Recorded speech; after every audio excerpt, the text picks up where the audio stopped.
Welcome, friends, to the Sisters of the Shire podcast. I'm Abby, and I'm joined by my beautiful co-host, Ashley. Aw. So because we recently finished the Silmarillion, I'm currently working on what we are doing next. And, there will be more Tolkien book seasons, we promise. There's too much Tolkien to just stop at the Silmarillion. Oh, yes. So in the meantime, we will be alternating between reviewing and discussing the best Tolkien movies the world has to offer and having some fun trivia games with our patrons and other willing and sometimes not so willing participants. Today is a movie review episode, and what better way to start than with a movie about the man himself, Tolkien. Are you ready? Let's go! So if that was confusing, the movie is called Tolkien. Yeah. I had never seen it until just very recently. I had heard about it, but I just, it came out. When did it come out? Yeah, it came out 2019. When there was just too much going on. COVID kind of was playing a big role during that. Yeah. So I finally got to watch it, which I loved it. I thought it was very well done, honestly. You know, sometimes quieter movies that kind of don't have a ton of huge named actors or actresses in it kind of get swept under the rug of they are huge name actors. Speak for yourself. They kind of get swept under the rug of trailers and stuff like that kind of keep it on the radar of oh, this is going to be a big movie. So I feel like I kind of forgot about it. But right. And kind of movies like that, you kind of feel like the production value or the writing might not be the best, but it was pretty good. I really liked it. It was very well made and very beautifully art directed, if that makes sense. A very well put together movie. Yeah. So in case you haven't seen this movie or you're wanting to see this movie, the movie is called Tolkien. And it was made in 2009 and playing a young adult Tolkien, 2019, and playing a young adult Tolkien, in his kind of later teens, early, they don't show him as old. They kind of just end with him in his professorship when he's probably in his 30s or so. So playing him throughout that time is Nicholas Hoult. In case you don't know who that is, you might have seen him in one of my favorite TV shows. It's called The Great, about Catherine the Great. I love that show. He was Emperor Peter, where he won my heart. I know. He is the best in that show. He was also in the X-Men movies as Hank McCoy or the Beast. He was also in Mad Max, Warm Bodies, Jack the Giant Slayer. You're forgetting one pretty good one, okay? Oh. That I always associate I didn't want to put with. all of them in, but what do you associate him with? He's in About a Boy, the movie About a Boy, which is a Christmas movie, but he's 12. Yeah, that's why I'm I'm not sure if you know. Wait, he's only a year older than us? I know. What have we done with our lives? What? He was born in 1989. Oh, I know. I hate finding out things like that where I'm done nothing with my life. So that's who plays Tolkien. Who plays a young Edith, later Tolkien's wife, is Lily Collins. You might know her from I think it was just on Netflix, the extremely wicked and shockingly evil and vile portrayal of, what's his name? Ted Bundy movie. She was Liz. She did a really good job in that. Sorry, that's my side of the world of the serial killer documentary stuff that you might know her from. Abby probably doesn't. She was also in the TV miniseries of Les Miserables as Fantine, which she was amazing in. I haven't seen that. I didn't. You well. Okay.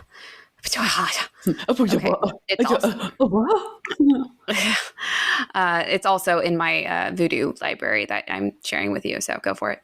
Nice. I've never seen this, but it's kind of in our wheelhouse, I guess. It should be in our wheelhouse. The Mortal Instruments. I never saw that or read the books, but she was Clary in that. She was also in Mirror Mirror as Snow White. And where I first saw her like was Snow White. right. Where I first saw her was The Blind Side. She was the daughter, Collins. So, and she's also born in 1989. And then I was just finding this out as I was going through all this stuff. She's actually the daughter of Phil Collins. Wait. Yeah. I was like, wait. I mean, and apparently when he wrote You'll Be in My Heart for Tarzan, he wrote it for her. What? They look nothing alike. I know.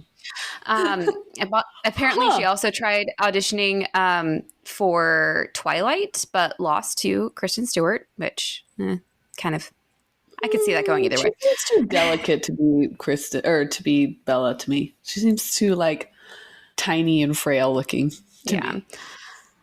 She also tried auditioning for Tariel in the Hobbit movies, which again, I think she's more of a like Arwen elf than a Tariel elf, in my opinion. But maybe she has that in her. I don't know. I feel like she's more of a Silmarillion elf than a yeah Lord of the Rings elf. True.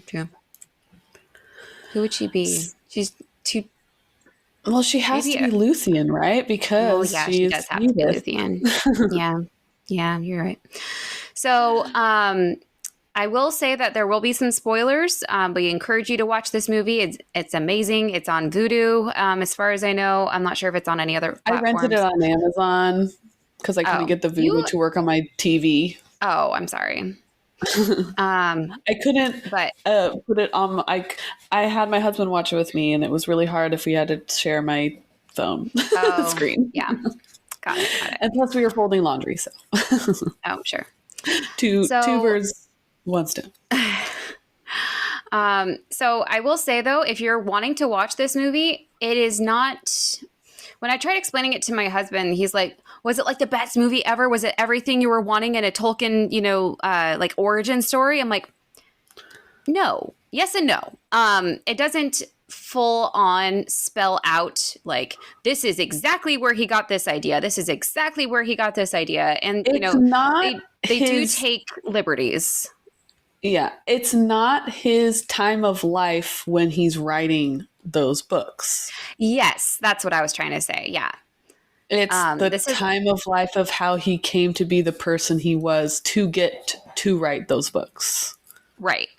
And again, if you're wanting more of a kind of summary with no spoilers, it does show a lot of, it goes back and forth between his World War I experiences and to his childhood, and also to his young adulthood in the boarding house where he meets Edith, and some of his time at school. It does show a lot of his meetings with the TCBS, what was it called? The tea drinking tea club, Barovian Society, where he met his first kind of fellowship. Okay, am I wrong? Does C.S. Lewis join that later? Okay, so this is why I wanted to do this episode too, because when I was watching this movie, I had so many questions. And I'm like, I feel like other people who have watched this movie that had all the questions might want to know the answers to those questions. And so this episode might be a little all over the place. I tried not to go down too many rabbit holes. But yes, so he actually had more than one like society he was in. When he was like in kind of early school, he had the TCBS. And then unfortunately, as we're going to find out, spoiler, most of them die before he gets to in World War I. Yes. Before he really, really gets into his Oxford times. And that's where he forms the Inklings, is in Oxford. That's what I was going to say. Because I was remembering that he was in a group, but I'm like, I don't think it was the TCBS. Like in my brain, I was like, I don't think that's what that was called. Okay, so I'm not crazy. I'm not crazy. Yeah. There was So another one. no, no. Which is kind of interesting to hear that this kind of shy, reserved boy that I thought he would have been, kind of an introverted, kind of bookworm, was actually not introverted really at all. He seemed to really like having friends to bounce off ideas. He really liked getting together and being social. And, he wasn't just the lonely bookworm that I had in my head of him. Mm-hmm. Yes. Yeah. So the movie. Uh-huh. What I found interesting, like in one of the very first opening scenes, it shows something that looks like a Nazgul on a horse, which is, very Oh, it's a familiar to all Lord. flashback. Yeah, Or not a it's a flashback. flashback. It's a war scene, like him Yeah, in being in World War One. yeah. Just to setting the tone. Yeah. But what's weird is I was like kind of thrown at first because then you see like a black rider versus a white rider. And that's not really, that's more of like a black knight versus the white knight, medieval King Arthur kind of vibe.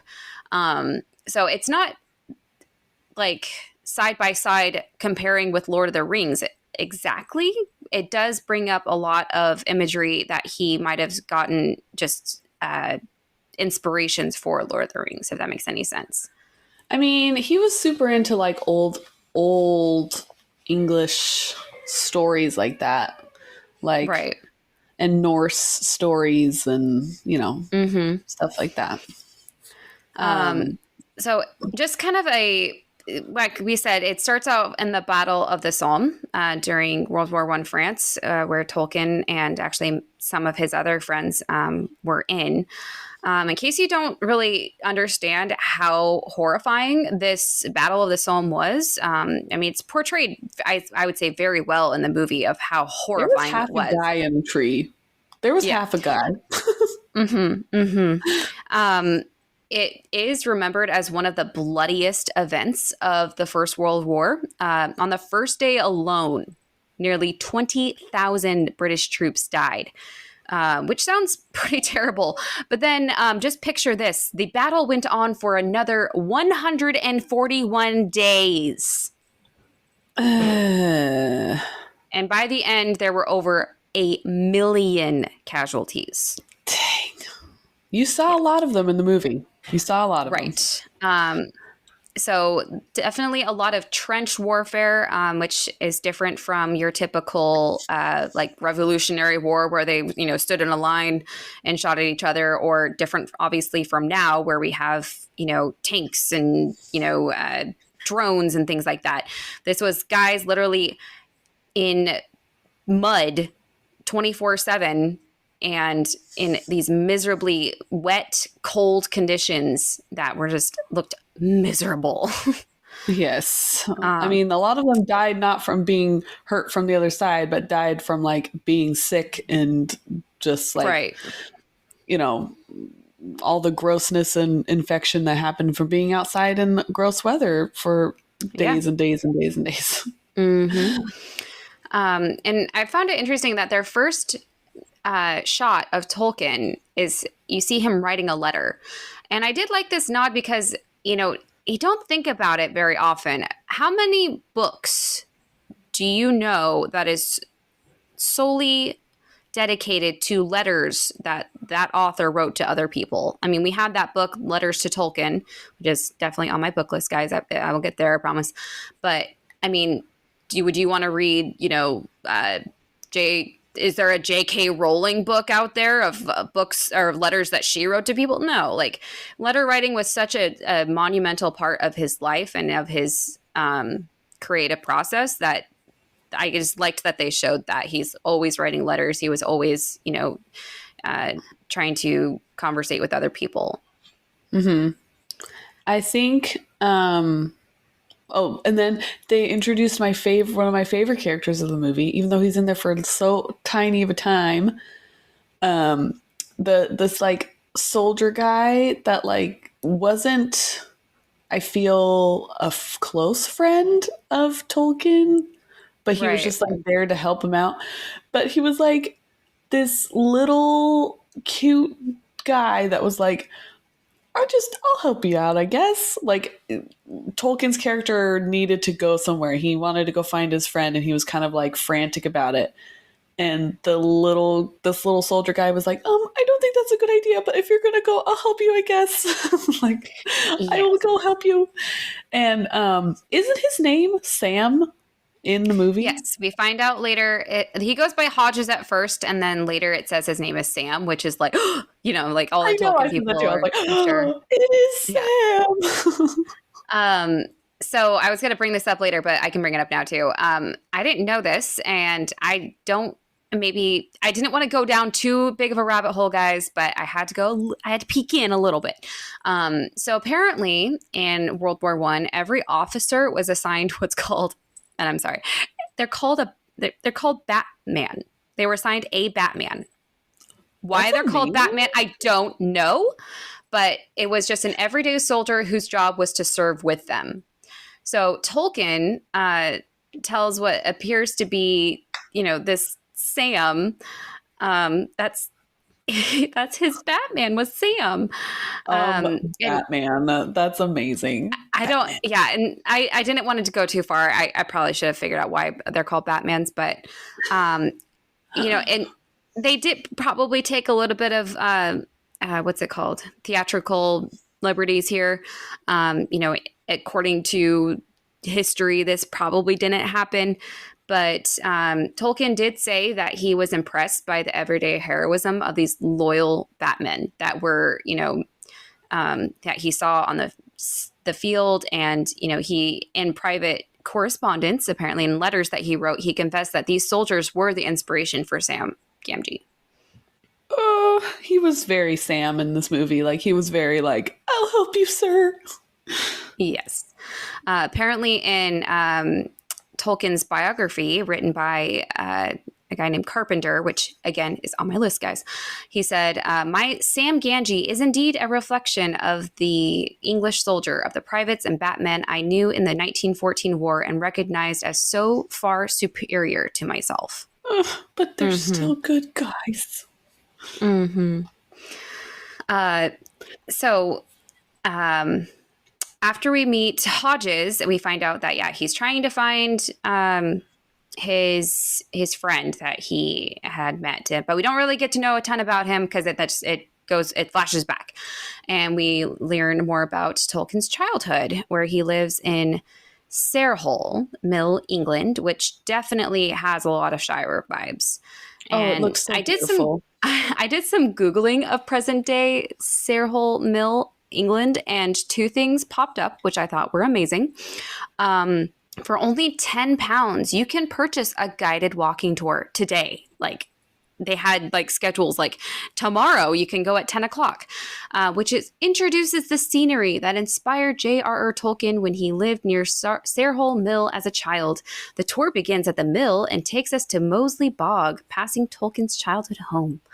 And then also, I forgot to put this in there, but they were also having some kind of a Santa thing as well in Sarehole Mill, which I thought That's Sidebar, my friend was in Switzerland with her family, and they went to a place that I guess is what Tolkien was inspired to write about, Rivendell. I know. And she was showing pictures, and I'm like, oh, it looks so beautiful. It looked like Rivendell. And the pictures that you see in the on the internet of Sarehole Mill, I find it interesting that it's a mill, because one of the first scenes that we see of the Shire in the movie, at least, it has a mill. Gandalf is pulling his wagon through, and there's a mill, rotating. And even when Frodo is seeing his vision in the mirror of in Galadriel's mirror of the Shire burning and being pillaged by the orcs, there's the mill that's on fire. That's like one of the first things you see. So maybe he thought that was kind of like at the heart of the Shire was the mill. I found it interesting. So, but they had to move away from this beautiful place because his dad died. Yes. So, and I'm going to try and keep this brief because I literally went on so many rabbit holes, you guys. So yes, when Mabel and Arthur, Tolkien's parents, got married. They did move. Arthur took a job for a bank in South Africa. Now, they lived there for a little while. They had John Ronald and they had Hillary, and they were living there for a little while, but apparently the boys didn't. The climate wasn't very good for them. Apparently, John Ronald used to have like horrendous fevers whenever he would be teething, and the mom thought it would be best if the kids and her moved back to England for their health. So father stayed behind, and they moved back. So they were in this area by themselves, and then Arthur died in South Africa before he could, move back with them. That's so sad. Mm-hmm. So at this point, she has no means of income. So she makes friends with a Father Francis. Now, I did go find out a bit more about Father Francis. Apparently, his father was a Welsh merchant who later moved to Spain, which is where he met his wife. So Father Francis is, what's the word? A Spanish Welshman? Yeah, a Spanish Welshman.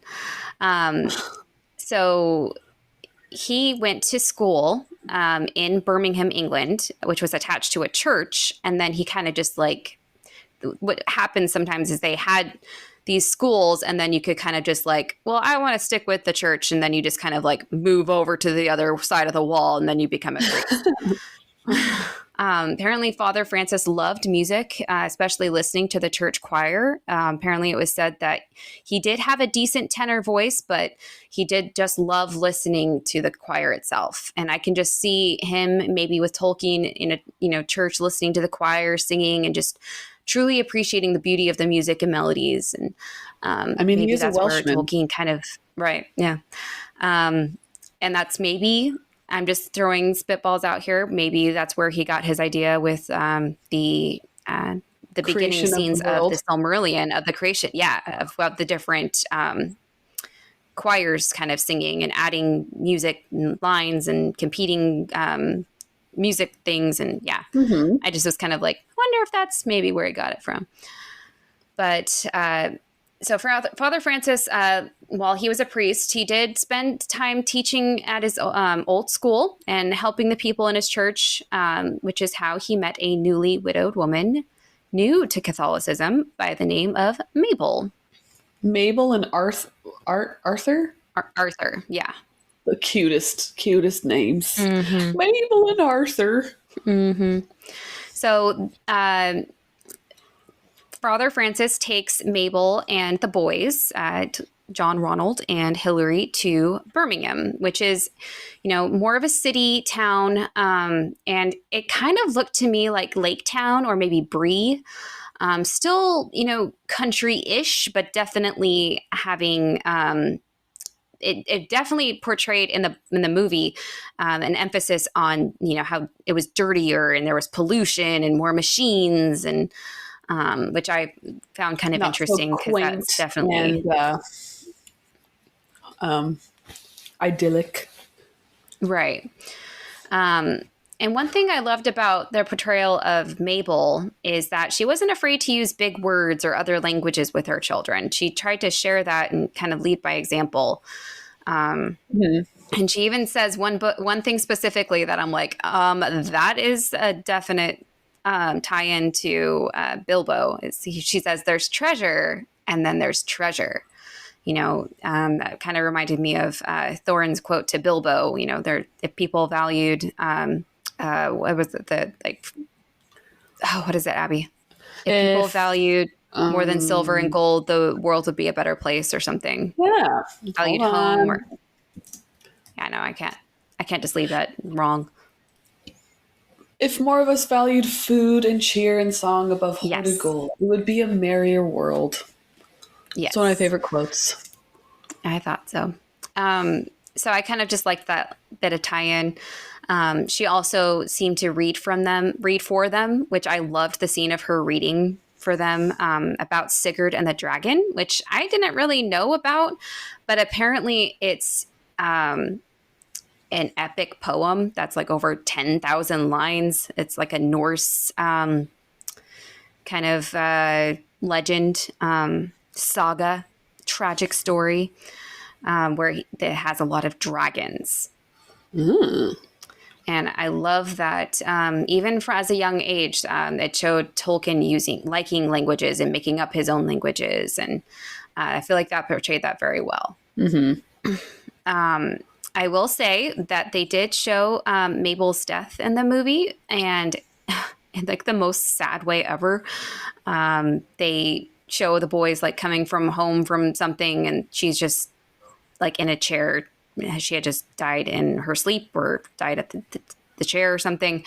The chair killed her. The chair killed her. I will say that didn't actually happen. She did have type 1 diabetes, which in those days was a death sentence, unfortunately. It was also another reason that they moved from the city or from the country to the city to have care closer around.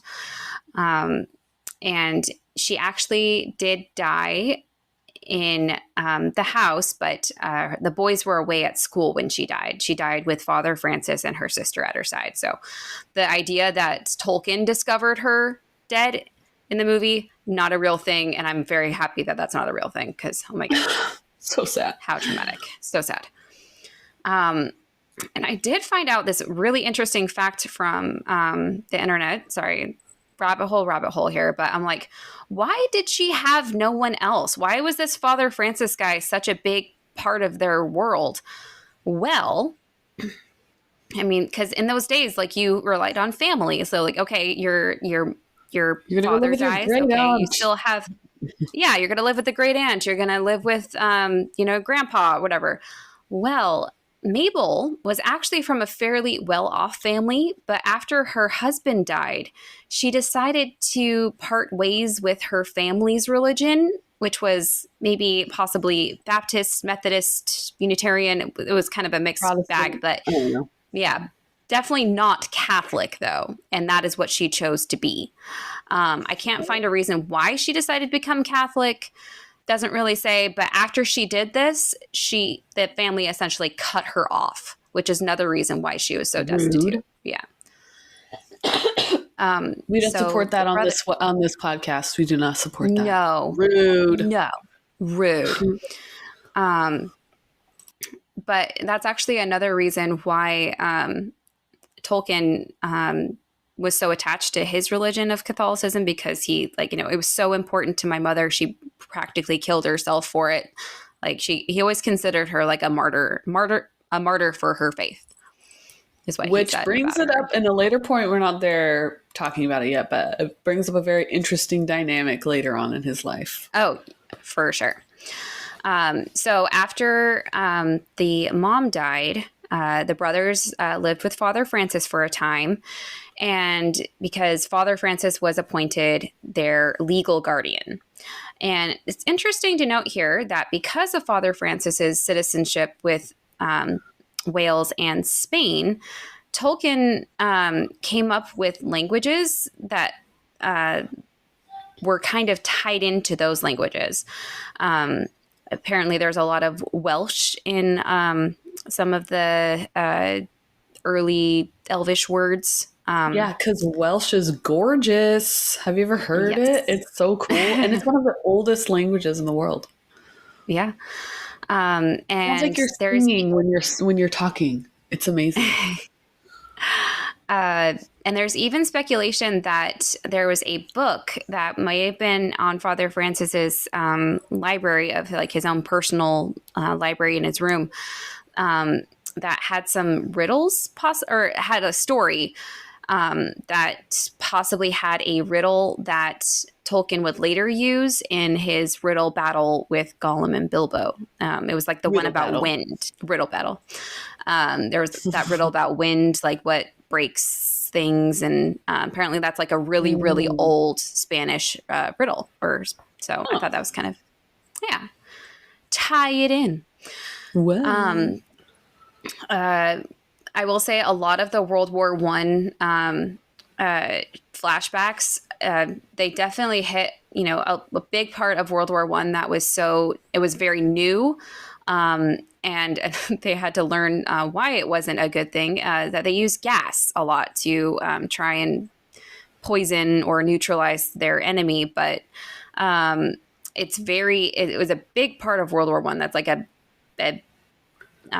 new thing that was the first time it was used in that war. And sadly, they figured out over time it wasn't the best idea, because the wrong wind will make the gas go to your side. It's Darn hard to wind. control wind.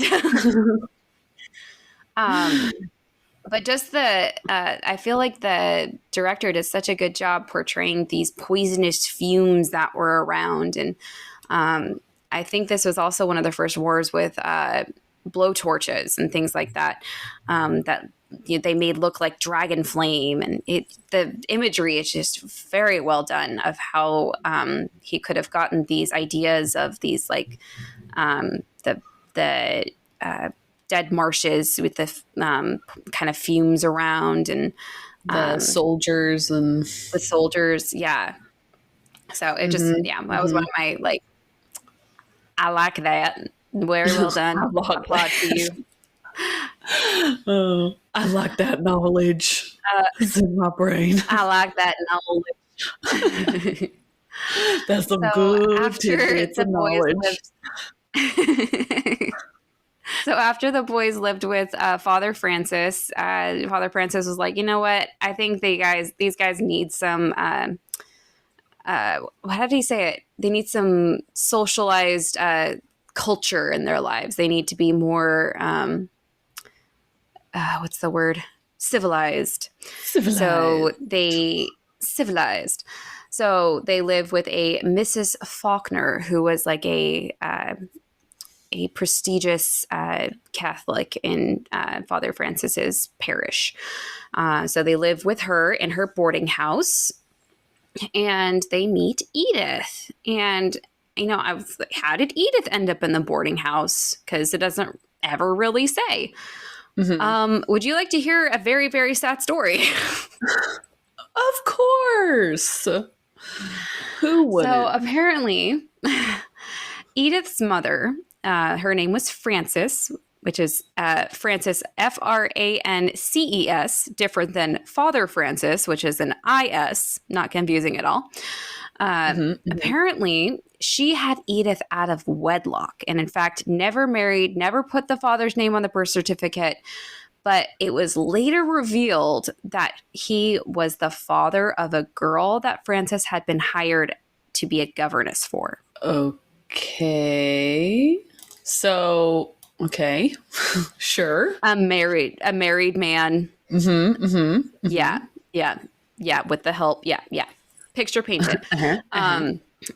So she couldn't obviously claim him as the father, and was like the gossip of the neighborhood that she, had this child out of wedlock, which was a very, very bad thing at that time. And then, of course, mother has to die. She did live with an aunt, I think, for a little while, but for some reason she ended up at Mrs. Faulkner's boarding house. Yeah, very, very sad. And it was even found later said that Edith was like adamant that her children never knew her grandfather's name. She didn't want that known at all. She just, I get that. But just what a sad life to live, to not have a father figure and to lose a mother figure so fast. Then we see Tolkien in school for the first time. It looks like he did keep a journal very young. He liked to scribble. He liked to draw. He drew little sketches. Always looked like trees. I always tried pausing to what is that? I wish they could have a book of here's what we thought he could have been drawing from the movie, what they had on the walls, because later they show all the sketches pinned on his wall. I'm I wish I could zoom in on that. I know. Because I swear one of them looked like Groot. I'm just saying it could have been up there, a little Easter egg.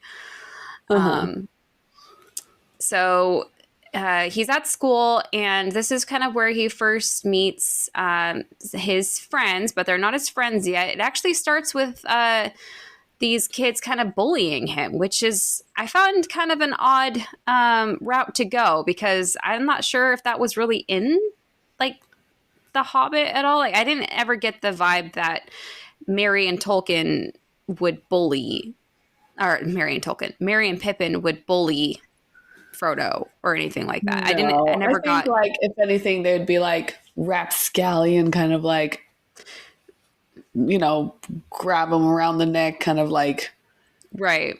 fun, you know, wrestly kind of picking Yeah. on it. You know what I mean? Like that kind of, Yeah. not bullying. Yeah. So this starts definitely with bullying and fighting, which I thought was kind of a weird way to go. But, you know, in most other like movies or scenarios, that is kind of how friendships happen between boys, I guess. So, I mean, I'll take it, but Of it's not course. accurate for at what actually happened in Tolkien's life, just for the record. Right. And it did emphasize a lot that Tolkien was not well off at all. He was not from a good family. Not good, but like he wasn't from a wealthy family or a high status family. You know, the friend that was bullying him is shown as the headmaster's son, who is, you know, definitely more well off, and the other boys that are with him are as well, which is another interesting dynamic, because I never thought, because wasn't Merry and possibly Pippin, I was trying to remember, kind of more higher up than like maybe Sam, who was just, you know, a gardener. Yeah. I don't know. I was trying to remember that too, because there's like two call and everything. I was trying to remember that, but yeah, just kind of an interesting like dynamic that maybe kind of close with what the Hobbits were, but maybe not. And then it shows us back in the boarding house. But I love this scene where Edith is just playing the piano, and she's brilliant at the piano. That's like one thing that she did learn in a boarding school in between her mother dying and her aunts or something, was that it was at this boarding school with a lot of nuns, and that was like what they were most known for was music. And it is very plain that Edith has a gift. And but I love how there was this imagery of Tolkien being just drawn to the piano music, and then him hiding and watching from afar, kind of like Beren did for Luthien when she was dancing. Oh, yes. And then we go back to the boys. So the original TCBS.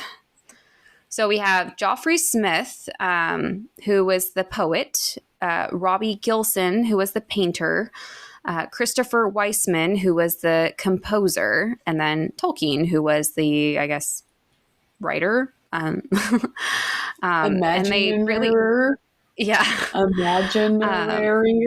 Apparently, Christopher was actually friends with Tolkien first, though, in real life.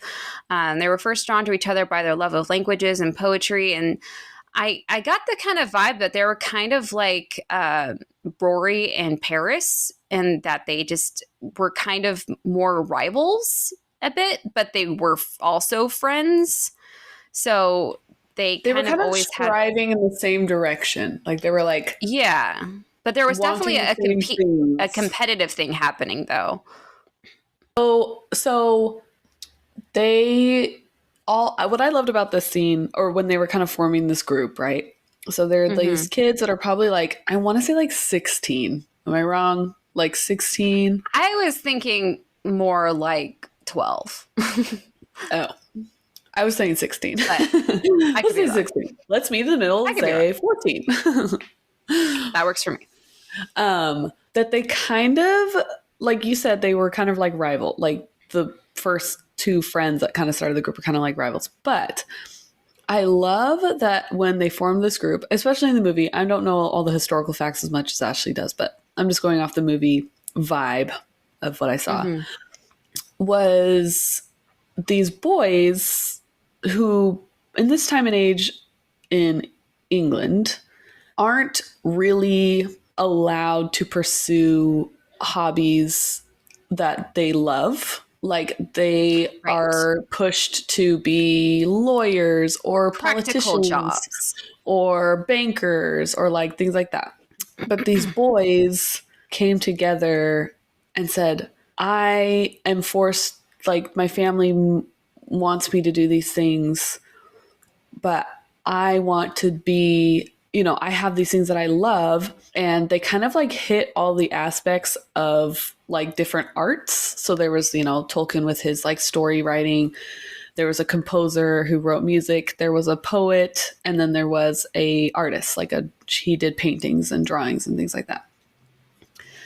And they all, what I love that they showed, which is the basis of how they got together in the first place, was they were so supportive of each other. They're like, this is so great. Like, your paintings are amazing. Your poems are wonderful. Like, they were so supportive of each other Supportive. Yeah. in the aspect of like, this is not common.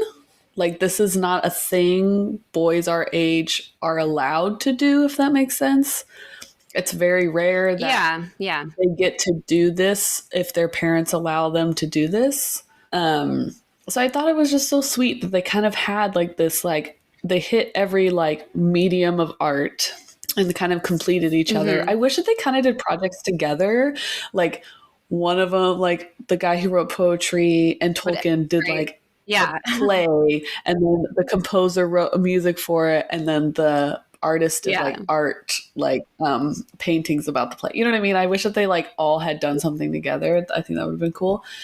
But It's true I just that, love they that don't really collaborate on one thing. yeah, I love that they encourage each other, and then they're also not what's the word? Competing.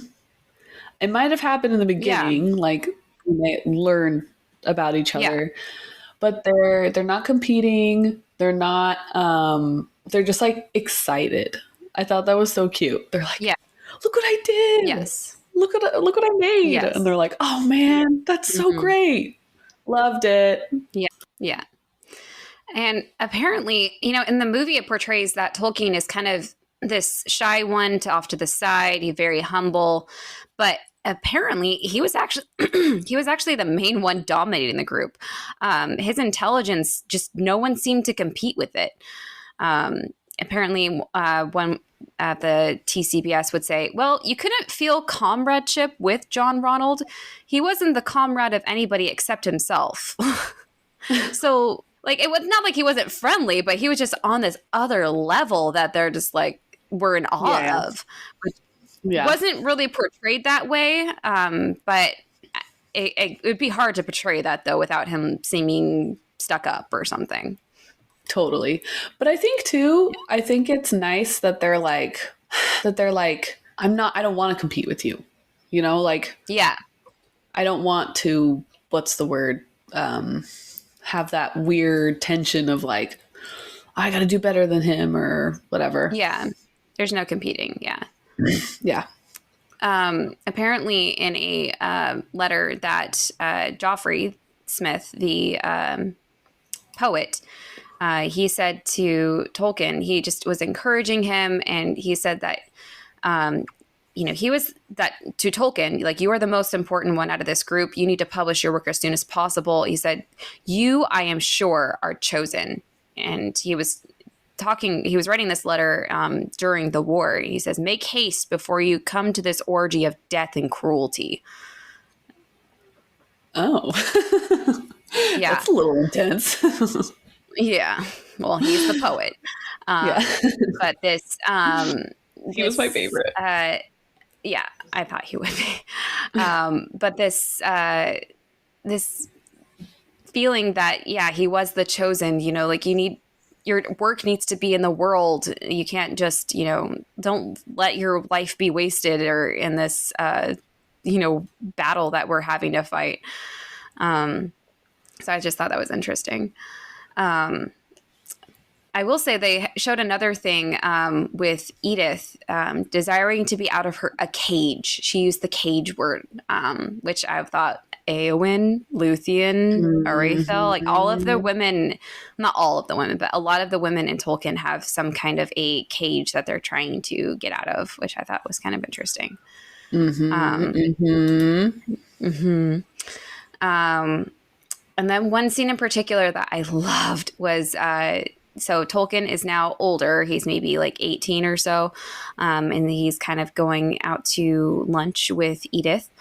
And he's talking about his languages. And he says, I want my language to have a music to it. And he used this word, salador.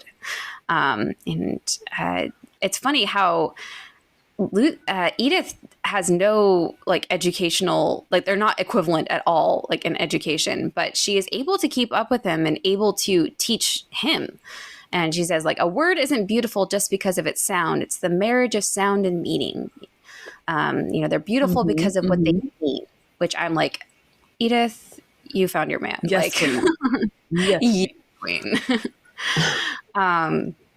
So I just loved their bouncing off of each other. Even she got him, she understood him, and I just loved that portrayal. I felt like that was an amazing scene that they did so well.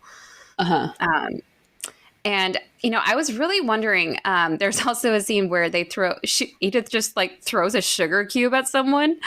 Um, Apparently, they actually really did that, but theirs was their lunch spot was actually like on a balcony, and they would throw the sugar cubes at people like but down below in the street, like and have them bounce off the hats of the women and stuff. I really loved the Edith dancing scene. It was amazing. It's exactly how I pictured it happening, but just for accuracy purposes, that actually happened later after they were married, just for For your ac- own mental state of like, this is not yes. canonically correct. Yes. Or for others that are like me that have that too. Um, Just a quick add-in. I do have a baby on my lap right now, so sorry for any extra noises like that. It's all good. it's all good. Just dumped a Lego set on the floor. It's fine. Oh, another interesting dynamic that was portrayed in the film is, Edith joins Tolkien along to a meeting of his friends, so she gets to meet the TCBS, but he gets oddly possessive of her. Like I did not see that coming. And I couldn't find anywhere if Tolkien was actually like that in like real life. So I just thought that scene was interesting. Well, in my brain it was like, I don't know. I feel like in that day and age, you don't like, I have a girlfriend, like we're dating. It's like, Yeah. it's either I like you, let's get married. Like there was no Yeah. like period I've in got dibs on between. this one, guys. Yeah, there was like no period in between of like they knew that they were mutually exclusive to each other. So I feel like he Mm-hmm. was like, I haven't confirmed that she's actually my girlfriend, so no one touch her, but also like it's not made official yet. But Yeah. Yeah. But I love the portrayal of Edith. And, she just must have had just a very sad life living at the boarding house, being a companion to this old lady, doesn't get to, go out and socialize. I found out later, she's actually older than Tolkien. Like, I think he was 16 and she was 19. So she wasn't in school anymore whoa, to have friends, to hang out with and socialize. She was on her girls back way then didn't to, have friends. right. Sadly, Yeah, that's true. That's true. sad to say. Um, Yeah, so I liked that portrayal, but I was also like, Tolkien, why you gotta be so possessive? Jealousy. It's an Yeah, ugly thing. Green is yeah, not a good color for you, man. no. But then he, makes up for it by taking her to the opera that she likes, or the is it an opera? Yeah, the Wagner's Magic Ring thing. And I absolutely loved the scene of them playing around backstage. Like, I've heard that like Tolkien was silly, like with his antics with C.S. Lewis, but I never saw Edith as silly. And I just loved that scene so much for them. I think too, you kind of have to be more whimsical to fall in love with a man like that. You Yeah, can't be that's like true. rigid and boring. You got to be Yeah. fun. Yeah. And they had that scene where he, was going to, take her to the show, but he couldn't afford the ticket. And he was kind of, bumming himself out about that, which is, normal. It was very understandable that he was embarrassed about it. And, Edith just had this way of just making it okay, like understanding, like, yeah, I get it that I'm from the same, background, but also had this way of cheering him up that I absolutely loved the dynamic of too. Yeah, it was very sweet. Yeah. And then we had the scene where Father Francis has to lay down the law as his legal guardian and like, she's the reason you're, failing at school. And also she's a Protestant and you are a Catholic. What are you thinking? And that actually was pretty accurate, unfortunately. But I did find out later, through my Googling, that Father Francis's mother was actually Catholic and his father was Protestant, and they had an unsanctioned marriage because they couldn't be married in the church. So he kind of maybe had a firsthand witness of what that would have been like. So I just thought that was interesting that Father Francis is like actually speaking from experience too, not just as a priest, but also as like you don't want that life for yourself, Yeah, but it's still sad. It's still sad. And then also through Googling, I did find out that, they didn't ever have a falling out about this. Father Francis actually would continue to be in their lives even after they were married, and he would actually baptize Tolkien's first child. And the first child, John, was actually named after him. He's John Francis Rule Tolkien in honor of Father Francis. So I thought that was kind of cool too. At the end of the movie, since this isn't a visual thing that you can't see it, but I'll tell you at the end of the movie when you see Tolkien older and he has like a desk in his in Oxford, like a professor.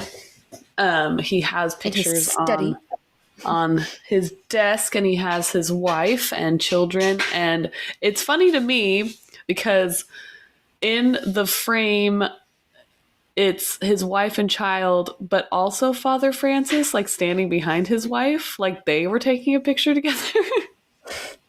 Well, and that's another thing. My husband was like, "Wait, why is that guy in that picture?" And I'm like, "I think it's because it's like his dad. Like he's just kind of like the father figure, and he's kind of just that's his family." And Colt's like, "But it looks like weird that Tolkien's not in it as well. It's just like his faux fake dad and his wife and child. Yeah. in a frame together. Yeah. And then I also found out that when Father Francis was older, he would actually spend the seaside holidays with the Tolkien family, and even going as far as embarrassing the Tolkien children like he used to embarrass Ronald and Hillary. And he continued to have that experience with them in a very close relationship, which I absolutely love that for them, because that's sweet. Yeah. And then we have some moments kind of in the later college years with the TCBS friends still staying close, but I did find it interesting that two of the friends went to Oxford while the other two went to Cambridge. It was still that kind of possible reflection of the relationships between Sam and Frodo versus Pippin and Merry, which I thought was kind of interesting.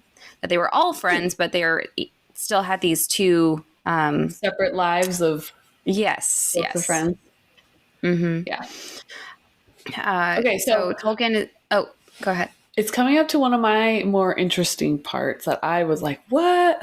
Like, is so. I'm jumping ahead, but Edith is. They kind of break up, if that's the right word. If they were ever together, yeah. they never really are officially together, but they kind of broke up. Yeah. She said, "I'm marrying someone else," and it broke his heart. And he got drunk, I guess. Yes. And he was like in the middle of the campus at night, just like yelling and stuff and singing and talking in weird languages he was making up. But, and you have highlighted on our recap sheet here that was he like looks up to the sky, so it's like all stars and no light pollution. He can actually see the sky. But he says, what does he say? He says, "Hail," what's that guy's name? Erendiel, brightest of angels sent to men. Yeah, and I was like, hey, I know who that is. Yeah.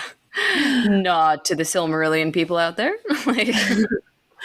But I just thought it was interesting that they added that. I don't know if it's real, if that's what happened, like actually happened. But don't know either. As far as I know, it didn't. Because I tried Googling that too, and I just love that they added it. I was like, that's so. I love that. Like that he's. I love when they show him like with his guard down, voicing the story, if that makes sense. Because you know, we live in an age where he's not around anymore, and to hear him talking about his story, like, and being very passionate about like parts of his story or characters, I'm like, oh, I like that. But what was I going to say? Which is interesting to me because is in the timeline of how they released the books was the Silmarillion in his head before The Hobbit. Right. Because The Hobbit came out first. Right. And then the Silmarillion. No. So after the Lord of the Rings. Yeah, Hobbit, Lord of the Rings, and then after he had died, Christopher put together the Silmarillion from all of his like rough drafts. But I'm saying like, did he already? He had already been thinking Silmarillion, and this time, yeah. So it was interesting to me. I was like, oh, what? Yeah. Although it did bring to the question: did he get all of his best inspirations when drunk or having trench fever? Like how much of the the Lord of the Rings, Hobbits, I mean, is like a fever dream or like a drunken like, dude, what if? I love those. Hold on, I have another child. Hello.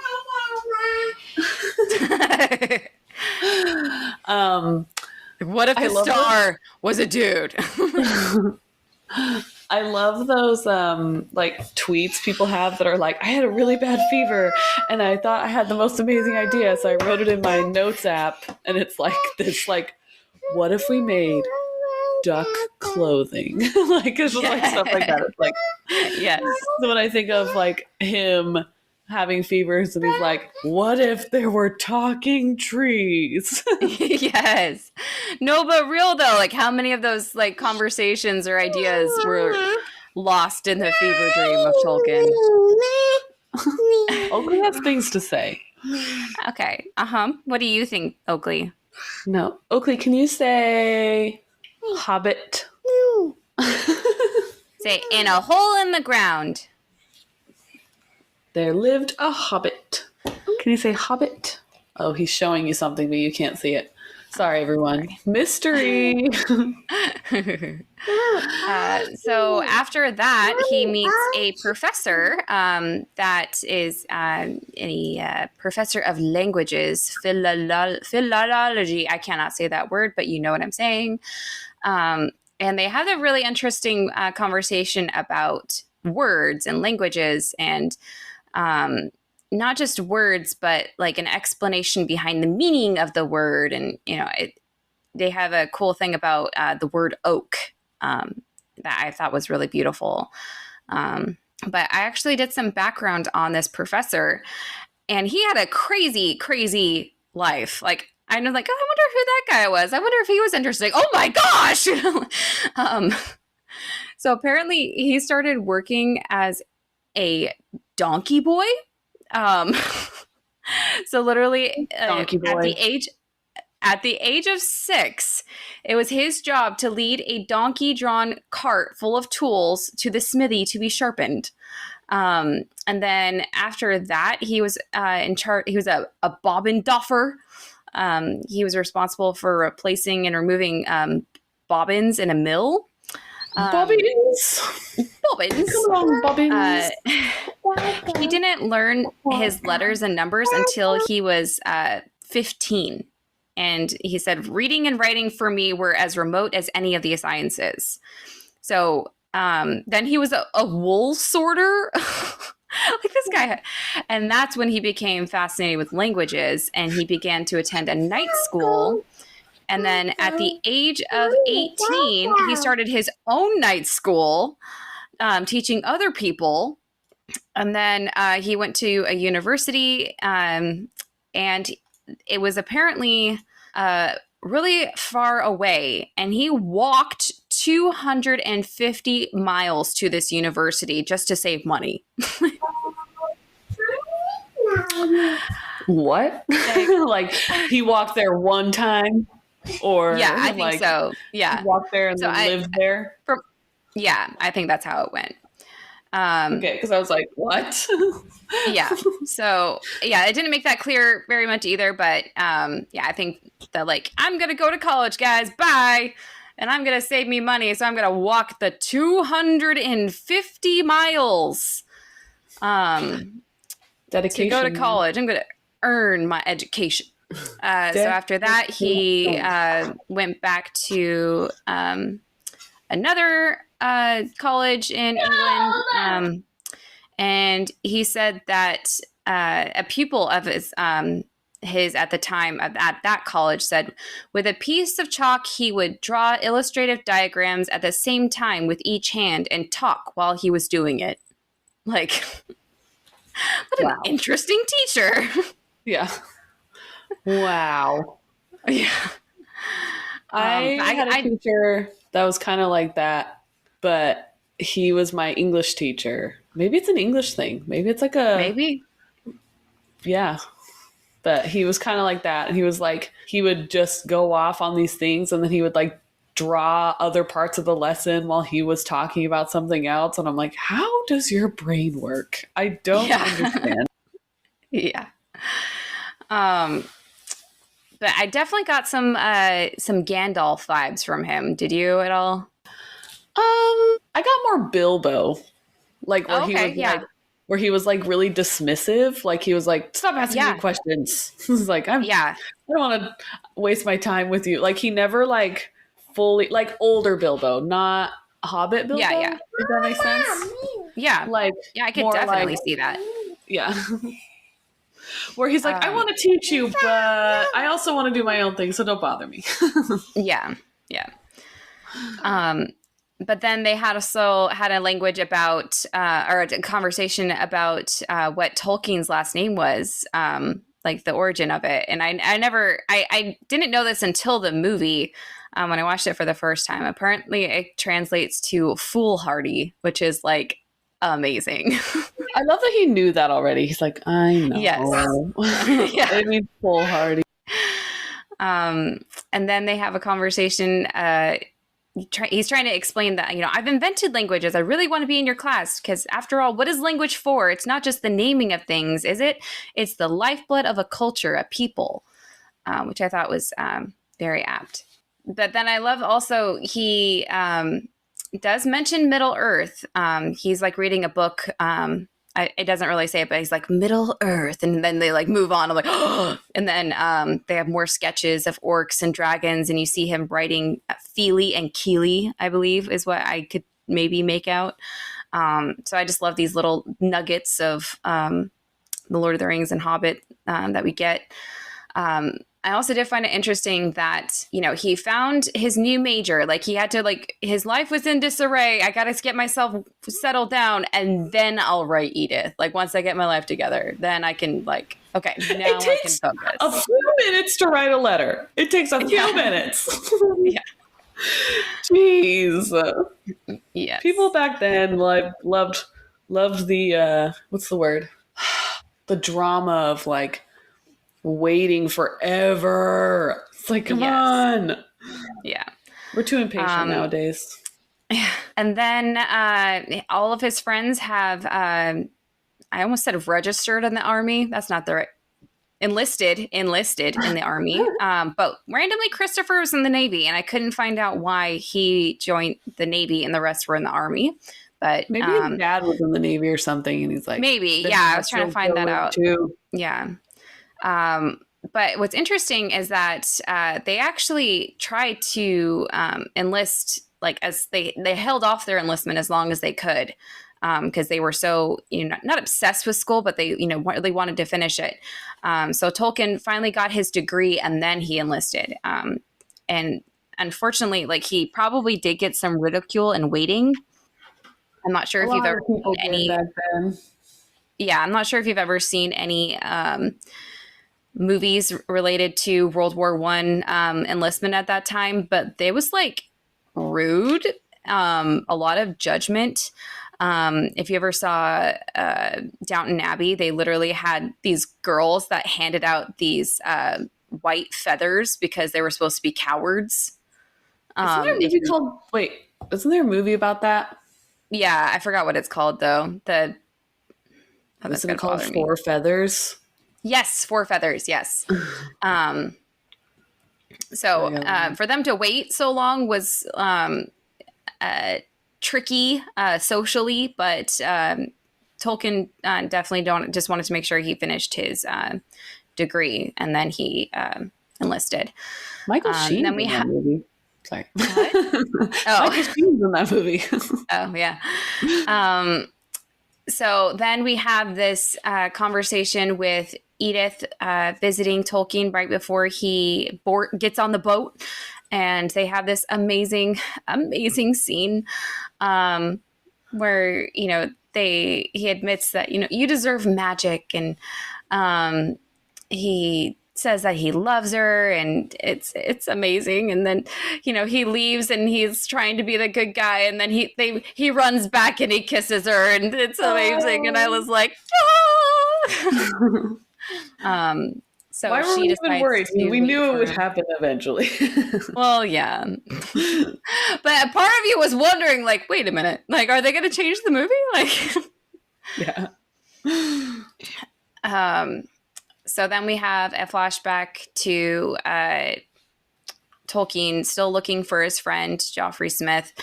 And he decides to try and go over, the call was made that they, attack the enemy. And he's running, trying to find his friend. And he thinks he hears, and granted, he's still in a fever state at this point. And the chaos of battle and everything.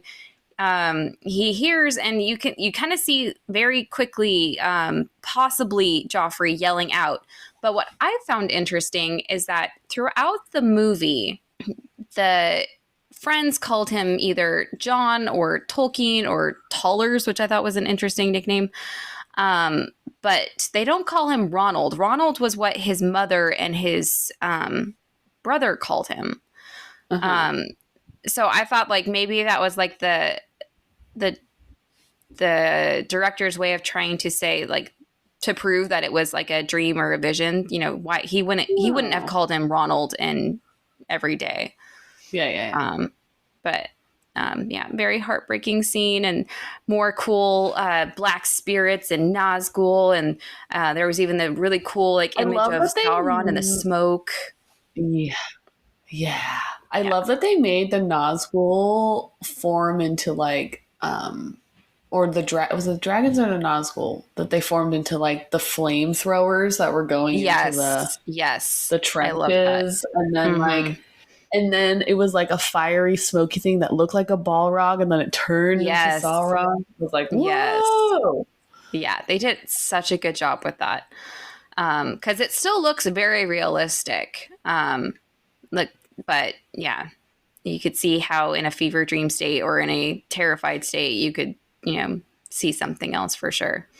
Mm-hmm. And then I was doing some Googling about World War I and Tolkien during this time, and I found this quote. It says, "More poets and writers were present at the Battle of the Somme than in any other conflict in history. In large part, that's because the atrocity of it was seared into the minds of the soldiers and the officers, and they could only interpret its horrors through their imaginations."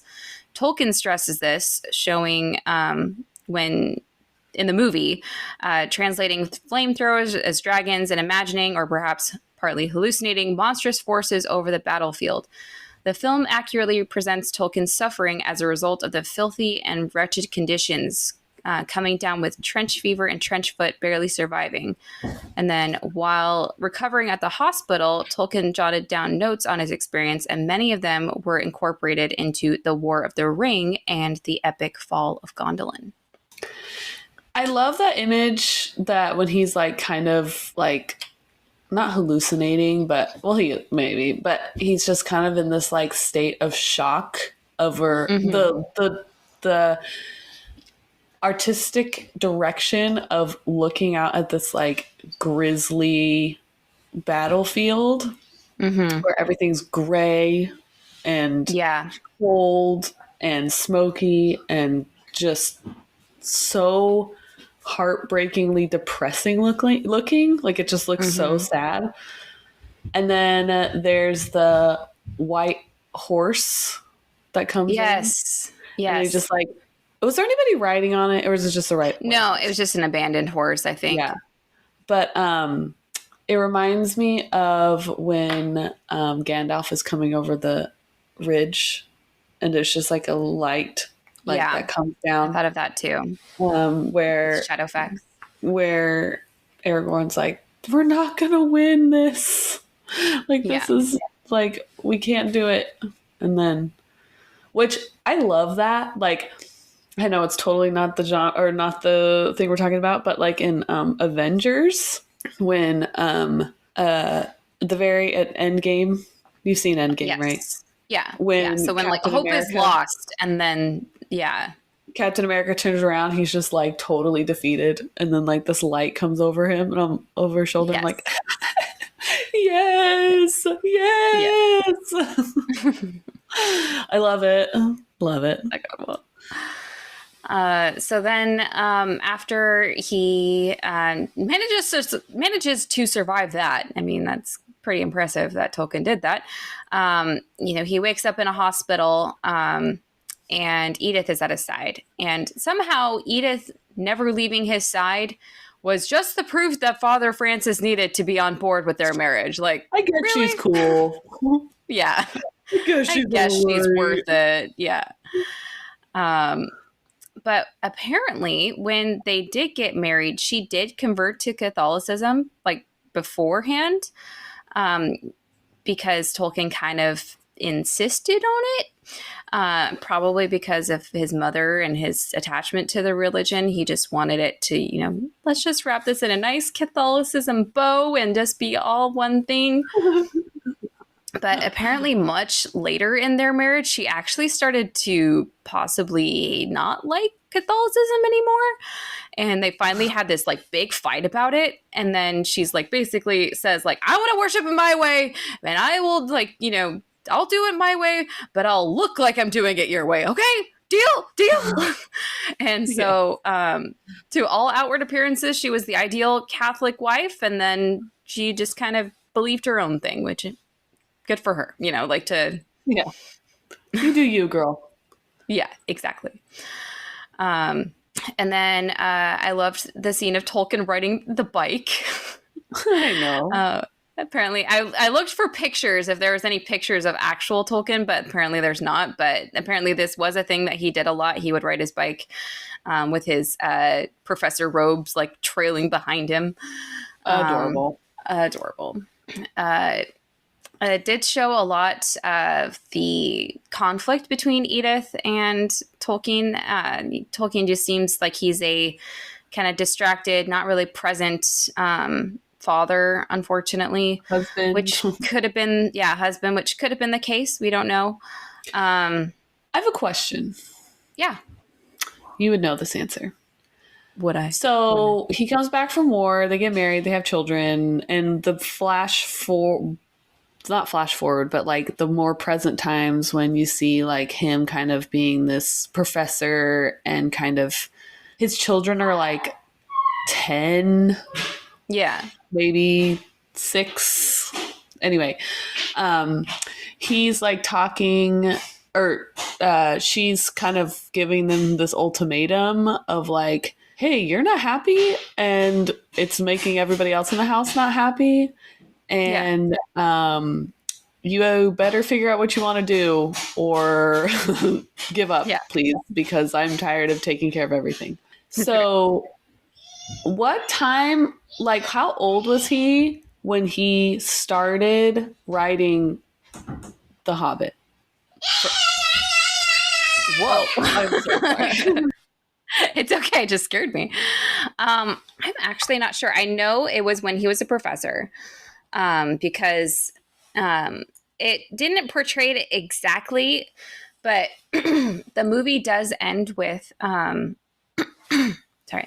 with Tolkien writing, "In a hole in the ground there lived a hobbit," and that scene actually did happen, but it was when he was grading papers, and he just came across this paper in amongst the papers that was blank, and the apparently the student either like forgot to do it or turned it in like blank or just gave up halfway done or something. Halfway done. Yeah. So definitely later in his life. I don't have an exact year. I probably could. I don't know. It just was interesting to me that like, I feel like there's a lot of PTSD, depression happening for him. And so like, yes, kind of just, it says 38. He was 38. Yes. So he went to World War I, had a lot of PTSD. A lot of the men during that time had survivor's guilt. Apparently, and that's really well shown in. Died. Yeah, that's what is it? Goodbye, Christopher Robin. Apparently, A.A. Milne had the same problem. Yeah, the guy who wrote Winnie the Pooh. It was a very, very common thing among the soldiers during that time, which is very understandable. I just feel like he was just going through the motions of being a professor, but he wasn't really like loving it. And then when his wife's like, you better do something, he's like, okay. Yeah. Which good for her, I can tell, like, she was like, this isn't the best. Like, I'm not loving this anymore. Please, I want to go back to what we had. Yeah. Can we switch this up, please? Yeah. And then we have a scene where Tolkien is talking to Jeffrey Smith's mom.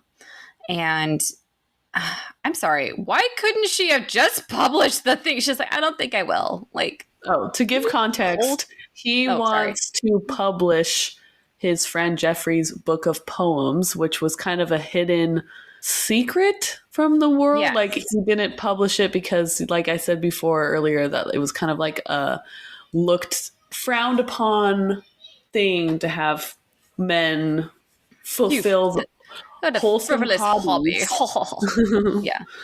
um, Uh, but so he had all these like poems that were written throughout his life, and he had a book of it, and Tolkien had the book, and he said, I want to publish it. And his mom, and Jeffrey's mom, who Tolkien was meeting with, was like, I don't think that's a good idea. And I wanted to be like, what would it do? He's yeah. dead. Like, Yeah. can you Who's just it do gonna hurt? something for him once in your life? Yeah. Oh my gosh. Yeah. That's why I texted Ashley after I watched this movie. I was like, "What? Jeffrey made me so sad. Yeah. So sad. Oh, he's a very But sweet boy who all he wanted to do was write poetry, and yeah. he had to go to war and get blown up, and he didn't get to see his poems. But they actually did publish it. Yes, Tolkien And did publish it and write the foreword. yeah. It's called Spring Harvest, And it was dedicated to Jeffrey's mom. and funny enough, it was actually Tolkien's first published book. Yeah, good. Yeah. So I feel like you were saying, like he was going through this kind of funk is putting it lightly, of trauma. He did have some PTSD. Just a little bit of trauma. Just a little bit. Just a little dab of trauma. Yeah. Of literally seeing people being blown up. There was a scene, I know backtracking a little bit, but there's a scene where he's like running through the trenches and then he stops because there's like a wall of bodies in front of him and he can't go any further. And he's literally just laying down in a puddle of rainwater, but it's red rainwater, if that gives you any indication. And he just like lays there. He's like, oh, okay, I'm gonna stop. I'm gonna lay down. I'm like, what? So I was like, no wonder he had trench foot. Look at that idiot putting his like, I just rest here with my feet in the water. That's what my husband said. He's like, why are his feet in the water? Like, that's not, it's probably freezing outside. That's not gonna help. But I'll give you a blanket. Yeah. So anyway, justified PTSD. Justified PTSD. And just for the record, because I'm not sure if we've actually said it, all of the friends, all of the TCBS, except for Christopher, died. So Christopher and Tolkien were the only ones that lived. And I tried looking it up, like whatever happened to Christopher. No idea. They did have a friendship, but in my opinion, this is my own interpretation, they might have written to each other, but their friendship wasn't as close, possibly because it just reminded them of the friends they lost, which is very understandable. Which I don't get why his kid's named Christopher. Right. Just Maybe for fun. It's a family name. I don't know. No, it was named after Christopher Weisman, but why Christopher and not Jeffrey? I know. I think it's because Christopher was the first friend he had. They met first, technically. Fine. So then we have a flash forward, and it literally seemed like I'm not sure if this was just like me or if it was a director choice, but I swear the lighting is different from here on out. After Tolkien has this conversation with Jeffrey's mom, it's like he had closure of his trauma. And so then there's a scene with his brother and his kids and their kids and Edith, and they're all kind of just like running through the woods, having a good time. And apparently it brings up that their mom, Mabel, would have them kiss and speak to the trees, which I thought was adorable. I'd never heard that before, but this movie. And then he has this really cute conversation with his kids. He's like, let me tell you a story. It's a really long story. I'm like, well, you got that part right. Yeah. And it says it involves a fellowship and little people and wizards. And then, yeah, it goes to the scene of him writing on the paper in a hole in the ground, there lived a hobbit, which I'm like, perfect. It's perfect. Oh. So overall, yeah, a great movie. Maybe not what you were expecting more about his early life than his life writing the books, but still provides a lot of pieces to the puzzle of the man that is Tolkien, which Yeah, and I think too, you have to know those stories to understand, like, where his inspiration came from and all those things. Like, you can't just jump into the good bits. You got to know everything, right? Right. Yeah, and it's interesting to hear the origins of possible ideas he had. The rift between the Catholic and the Protestants, and the rift between the elves and the men. With Luthien and Beren, or the fellowship that he had with his friends. The hobbits' friendship or the fellowship friendship. It just provides a lot of context to the books, which I liked a lot. Yeah. Plus Sam. Overall, his little Samwise. Plus his Batman. Yeah. His Batman Sam. That needs to be made into artwork immediately, by the way. Sam as Batman. With his frying pan. Yes. So overall, love the movie. Highly recommend it to all the Tolkien people out there. And, it's very beautiful. Yeah, very beautiful. It's very well done. Yes.